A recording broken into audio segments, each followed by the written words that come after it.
গল্পটি শুরু হয় একটি বুড়ো মানুষকে দেখিয়ে। বুড়ো মানুষটি একটি মেয়েকে রাস্তা দিয়ে টেনে নিয়ে যাচ্ছিল।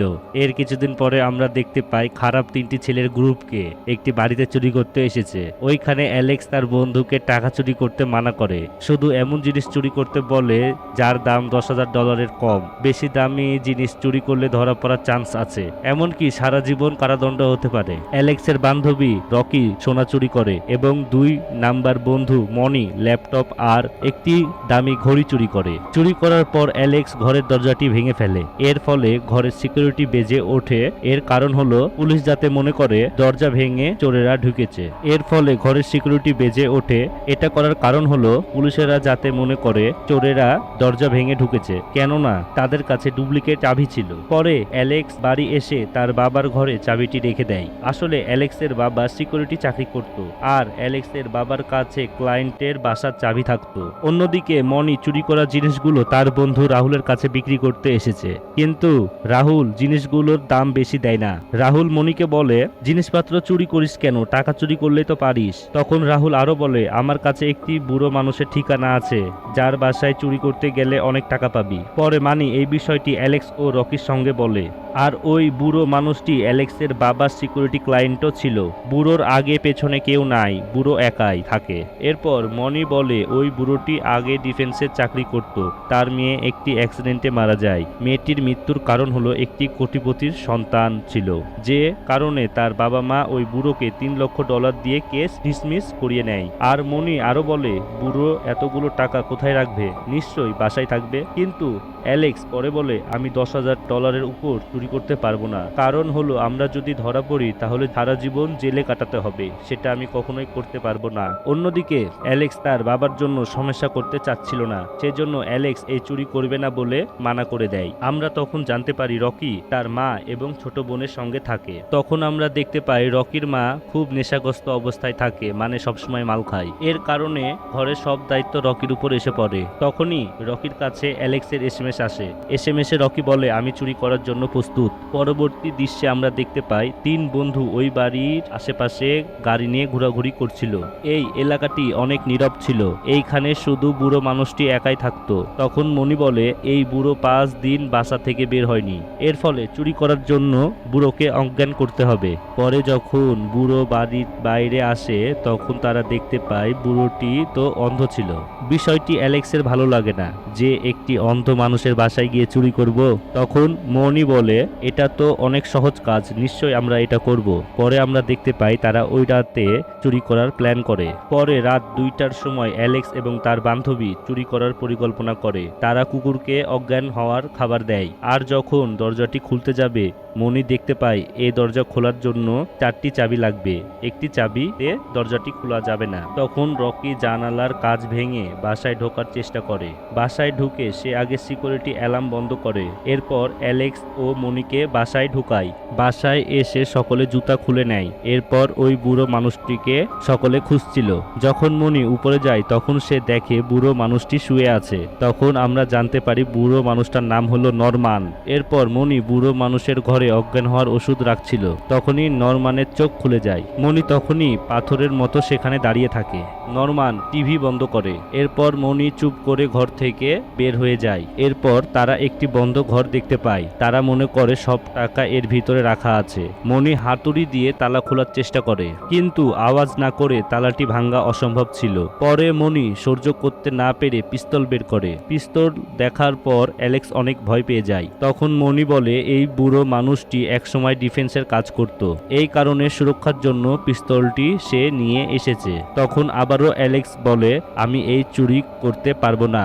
এই বলে সে ঘর থেকে বের হয়ে যায়। তাড়াতাড়ি করে মনি গুলি চালিয়ে দরজাটি খুলে ফেলে। তখনই নরমান সেখানে চলে আসে। তখনই মনি নেশার ভান ধরে আর নরমানকে বলে সে ভুল করে বাসায় চলে এসেছে। তখনই নরমানের পা ভেঙে যাওয়া দরজার শিকলের উপর পড়ে। তখনই বুড়োটি বুঝে যায় যে সকলে মিথ্যা কথা বলছে। মনি ভয় পেয়ে বুড়োর আশেপাশে গুলি চালায় যাতে বুড়োটি ভয় পেয়ে যায়, কিন্তু তখনই নরমান মনিকে ধরে গুলিটি নিয়ে নেয়। আর মনির গলা চেপে ধরে। মনি তখনই তার জীবন ভিক্ষা চায়। তখন নরমান বলে, তোমার সাথে কে কে আছে? তখন মনি বলে সে একা এসেছে। নরমান তখনই তাকে ছাড়তে যাচ্ছিল, কিন্তু নরমানের কি যেন হয়, সে মনিকে মেরে ফেলে। এটা দেখে রকি অনেক ভয় পেয়ে যায় আর চুপ করে একটি বাক্সে ঢুকে যায়। অন্যদিকে শব্দ শুনে অ্যালেক্স ঘরে আসে আর নরমানের সাথে ধাক্কা খেতে খেতে বেঁচে যায়। আর নরমান সব জায়গার জানালা বন্ধ করছিল। এর কারণে অ্যালেক্স আর রকি ঘরে বন্দি হয়ে যায়। তখন রকি অ্যালেক্সকে মেসেজ করে বলে নরমান মনিকে মেরে ফেলেছে আর সে একটি বক্সে আছে। কিছুক্ষণ পরে নরমান ওই বক্স খুলে, কিন্তু সেখানে রকি ছিল। সুযোগের সদ্ব্যবহার করে রকি লকারের পাসওয়ার্ডটি দেখে নেয়। কিছুক্ষণ পরে অ্যালেক্স রকের কাছে আসে আর বলে তারা যত তাড়াতাড়ি পারবে ওখান থেকে বের হয়ে পুলিশের কাছে যাবে। কিন্তু রকি লকার খুলে সব টাকা বের করে নেয়। তখন অ্যালেক্স দেখতে পায় লকারে সর্বনিম্ন $10 লাখ ছিল। তখন তাদেরকে যে করে হোক বাসা থেকে বের হতেই হবে। টাকা নেওয়া হয়ে গেলে অ্যালেক্স বলে তাদেরকে নিচ দিয়ে বের হওয়া উচিত। আর রকি যখনই নিচে যাচ্ছিল তখনই নরমানের সাথে দেখা হয়ে যায়। সে মনির লাশটিকে নিয়ে যাচ্ছিল। তখনই সে অ্যালেক্সের পায়ের শব্দ পায়। নরমান সাথে সাথে হাতে পিস্তলটি তুলে ধরে। এরপর মনির ফোনটি বেজে উঠলে নরমানের মনোযোগ হটে যায়। এই সুযোগকে কাজে লাগিয়ে অ্যালেক্স আর রকি নিচে গোডাউনে চলে যায়। অন্যদিকে নরমান রান্নাঘরে তাদের জুতোগুলো পায়। তখন সে বুঝে যায় মনি এখানে একা ছিল না। নরমান আবারও তার টাকা দেখতে আসে। তখন সে তার টাকাগুলো খুঁজে পায় না। অন্যদিকে অ্যালেক্স ও রকি গোডাউনে আসে। তখন তারা দেখতে পায় একটি মেয়েকে বাঁধা অবস্থায় রাখা হয়েছে। এটা দেখে তারা অনেক অবাক হয়ে যায়। মেয়েটির মুখের কাপড় দেওয়া ছিল আর মেয়েটি হাত জোড় করে অ্যালেক্স আর রকির কাছে সাহায্য চাচ্ছিল। নরমান তখন বুঝে গেছিল যে অ্যালেক্স আর রকি কোথায় আছে, কেননা এই মেয়েটির সাথে একটি ঘন্টা সংযুক্ত ছিল। এটা বাজার সাথে সাথে নরমান বুঝে যায় যে তারা নিচে আছে। অন্যদিকে ওই মেয়েটি রকিকে একটি পুরানো পেপার দেখায়। তখন আমরা জানতে পারি ওই মেয়েটির নাম স্যান্ডি ছিল।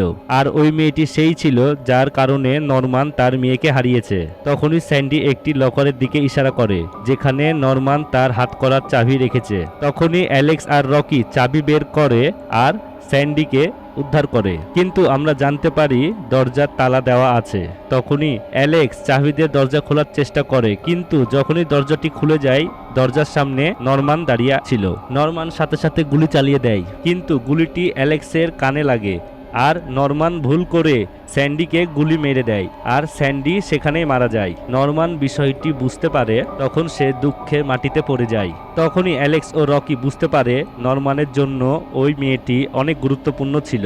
তখনই হঠাৎ করে নরমান পুরো বাড়ির লাইট বন্ধ করে দেয়। এর ফলে পুরো বাড়ি অন্ধকার হয়ে যায়। নরমান এটি করে যাতে অ্যালেক্স আর রকি বাসা থেকে পালিয়ে যেতে না পারে। তখন আমরা বুঝতে পারি পুরো ঘর অন্ধকার করে অ্যালেক্স ও রকিকে তার মতো অন্ধ করে দিয়েছে। তখনই রকি অন্ধকারে নরমানের সাথে ধাক্কা খেতে যাচ্ছিল। অ্যালেক্স নরমানের মনোযোগ নিজের দিকে নেয়। নরমান অন্ধ করে বন্দুক চালায় আর অ্যালেক্সকে হঠাৎ করে ধরে নেয়। তখনই অ্যালেক্স পাশে থাক লোহার আলমারি তার গায়ে ফেলে দেয়। তখনই অ্যালেক্স রকিকে সাহায্য করতে যায়, কিন্তু যখনই তারা উপরে যায় তখনই নরমানের কুকুর তার পেছনে পড়ে যায়। আসলে তাকে দেওয়া ঘুমানোর ওষুধের সময় শেষ হয়ে গিয়েছে। তখনই অ্যালেক্স রকিকে চাবি দেয় এবং বাইরের দরজা খুলতে বলে। তখনই নরমান উঠে আসে আর দরজা বাড়াতে থাকে। অ্যালেক্স আর রকি তাড়াতাড়ি পালিয়ে উপরের ঘরে চলে যায়। তারা জানতো নরমান তাদের ঘরে ঢোকার চেষ্টা করবে। এর কারণে অ্যালেক্স রকিকে এসির ভেন্টিলেটর দিয়ে পালাতে বলে আর নিজে নরমানকে আটকানোর চেষ্টা করে, কিন্তু সে বেশিক্ষণ নরমানকে আটকাতে পারে না। তখনই আমরা দেখতে পাই নরমান দরজাটি ভেঙে ফেললো। তখনই নরমানের কুকুরটি অ্যালেক্সের উপর হামলা করে দেয়। এর ফলে অ্যালেক্স জানালা ভেঙে নিচে পড়ে। অন্যদিকে রকি এসির ভেন্টিলেটর দিয়ে বের হওয়ার চেষ্টা করছিল। হঠাৎ করে নরমানের কুকুর তার পেছনে চলে আসে। তখনই রকি একটি গর্তে পড়ে যায়। অন্যদিকে অ্যালেক্স বাইরে যাওয়ার রাস্তা খুঁজছিল। হঠাৎ করে নরমান তাকে ধরে নেয়। অ্যালেক্স তার উপর বোতল দিয়ে হামলা করে, কিন্তু নরমান অ্যালেক্সকে মেরে ফেলে। আর নরমান তাড়াতাড়ি রকিকে খুঁজে বের করে আর মারতে মারতে অজ্ঞান করে দেয়। রকি যখন চোখ খুলে তখন সে দেখতে পায় ওই মেয়েটির জায়গায় আটকা হয়ে আছে। তখন নরমান সবকিছু খুললে বলতে শুরু করে। তখন নরমান বলে স্যান্ডির ভেতরে কৃত্রিমভাবে সে প্রেগনেন্সি করেছিল এবং তার বাচ্চা সে ফেরত চায়। তখন সে আরো বলে স্যান্ডির মৃত্যু আর তার বাচ্চার মৃত্যুর কারণ হিসাবে সে অ্যালেক্স, রকি আর মনিকে দোষারোপ করে। পরে আমরা দেখতে পাই অ্যালেক্স এখানে বেঁচে আছে। তখন আমরা বুঝতে পারি নরমান অ্যালেক্সকে মনে করে মনির উপরেই আঘাত করেছিল, সেই কারণে অ্যালেক্সের কিছুই হয়নি। অন্যদিকে নরমান আর্টিফিশিয়াল ভাবে রকিকে প্রেগনেন্ট করার চেষ্টা করে। নরমান বলে সে কখনো স্যান্ডিকে জোর জবরদস্তি করেনি, কেননা সে বাচ্চাটিকে নেওয়ার পর স্যান্ডিকে ছেড়েই দিত। কিন্তু এখন এসব সে রকির সঙ্গে করতে চায়, কারণ তার একটা বাচ্চা লাগবে। আর তখনই অ্যালেক্স ঠিক সময় সেখানে চলে আসে আর নরমানের উপর হামলা করে দেয়। এরপর অ্যালেক্স নরমানকে হাতকড়ি লাগিয়ে বাইরের দরজা দিয়ে পালিয়ে যাচ্ছিল। তখনই হঠাৎ করে নরমান পেছন থেকে গুলি চালিয়ে অ্যালেক্সকে মেরে ফেলে। তখনই রকি ভয়ে ঘর থেকে পালিয়ে যায়। এবার সত্যি সত্যি অ্যালেক্সকে সে মেরে ফেলেছে, কিন্তু তখনই নরমানের কুকুর রকির পেছনে পড়ে যায়। শেষ পর্যন্ত রকি নরমানের কুকুরটিকে গাড়িতে বন্ধ করে দেয়। আর রকি যখনই চলে যাচ্ছিল তখনই নরমান সেখানে এসে তার মাথায় আঘাত করে। তখনই সে রকিকে টেনে নিয়ে বাসায় নিয়ে আসে। ভিতরে গিয়ে রকি ঘরের সিকিউরিটি অ্যালার্মের রিমোট পেয়ে যায়। এরপর রকি অ্যালার্ম বাজিয়ে দেয় যাতে করে পুলিশের কাছে খবর চলে যায়। তখন পুলিশ বুঝতে পারবে যে এই ঘরের ভিতরে কোনো ঘটনা ঘটেছে। অ্যালার্মের আওয়াজ শুনে নরমানের মাথা ব্যথা করতে শুরু করে। এই সুযোগকে কাজে লাগিয়ে রকি কুড়োল দিয়ে নরমানের মাথায় মারে। আর তখনই নরমান উপর থেকে নিচে পড়ে। তখন আমরা দেখতে পাই রকি পুলিশ আসার আগে সেখান থেকে পালিয়ে যায়। পরবর্তী দৃশ্যে আমরা দেখতে পাই রকি বাসায় টিভিতে দেখতে পাই নরমান এখনো বেঁচে আছে। তখনই আমরা দেখতে পাই পুলিশ ঠিক সময় এসে নরমানকে হাসপাতালে ভর্তি করেছে। নরমান অ্যালেক্স ও মনিকে মেরে ফেলেছে। রকি, স্যান্ডি আর চুরি হয়ে যাওয়া টাকার বিষয়ে পুলিশকে নরমান কিছুই বলে না। অবশেষে রকি টাকা নিয়ে আর তার মা বোনকে নিয়ে সুখে সংসার করে। বন্ধুরা, আপনার কাছে কি মনে হয়, নরমান ভুল করেছে নাকি বাসায় ঢুকে চোরেরা ভুল করেছে? আপনার মতামত কমেন্ট বক্সে জানান।